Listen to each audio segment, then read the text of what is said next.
My name is Dr. Reem Olabi, and today I'm going to talk to you about a very interesting topic. Did you know that we have tenants that live inside our body? Yes, we do. Actually, the human body contains trillions of microorganisms. This means that they outnumber the human cells by 10 to 1. Nonetheless, because of their very small size, they only make about 1 to 3% of the total mass of our body. This means that a person of a weight of 200 pounds might have bacteria between 2 to 6 pounds. From this relationship between our microbiota that lives within and us, comes an interesting term, hologenomics. And hologenomics is the study of the genes from all the microbiota that lives within us, in addition to our cells and our genes, and how they interact with each other.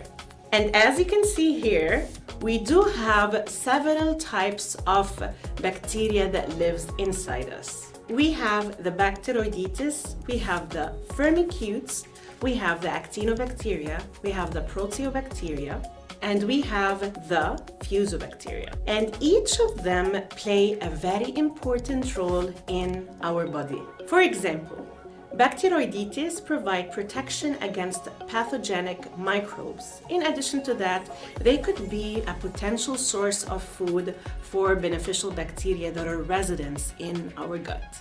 As for Firmicutes, they do secrete a very important substance for our health, which is the butyrate. And butyrate is very important for our colon health. As for Fusobacteria, it tends to activate our inflammatory response in order to fight pathogens that tend to promote tumors. So from all of this, you can see that our gut microbiota, with all its benefits, is like an organ that contributes to our health and benefit as long as it is good bacteria, which means eubacteria. So now we know that eubacteria means good bacteria, and then this means that, of course, there's always the other side, which is the bad bacteria. Our role is to maintain the balance, right? And of course, we need to have more good bacteria and hopefully much less, if not any, bad bacteria. Nonetheless, when that balance is altered, this is what we call dysbiosis. So dysbiosis is having more pathogenic bacteria compared to eubacteria or good bacteria. So why again do we need the good bacteria? We need the good bacteria because of all of these functions that you can see here, like modulating the bone density, developing and training the immune system, resistance to pathogens, metabolism and breaking down food, and many more. Nonetheless, if we fail to maintain that balance and to protect our good bacteria, the dysbiosis was found to be correlated with an array of chronic diseases. You can see here that among these chronic diseases are inflammatory diseases or autoimmune diseases like rheumatoid arthritis, cancer, type 1 diabetes, pulmonary diseases, inflammatory bowel diseases, and an array of cardiac diseases because of the promotion of atherosclerosis and many other detrimental processes. Now, you might have a question.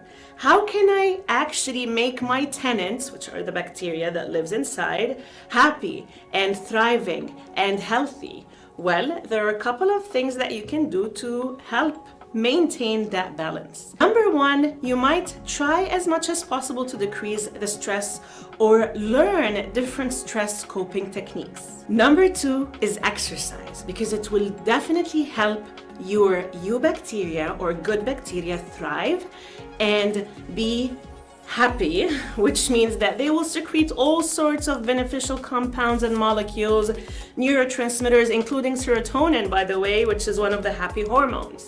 Number three is eating healthy. And eating food, for example, that is rich in fibers is truly important to promote the growth of good bacteria, because fibers are the prebiotics, meaning the food for our good bacteria. And as you can see, there are different other factors that do have a huge impact on our microbiota, specifically our gut microbiota. For instance, how we were born. Was it C-section or natural birth?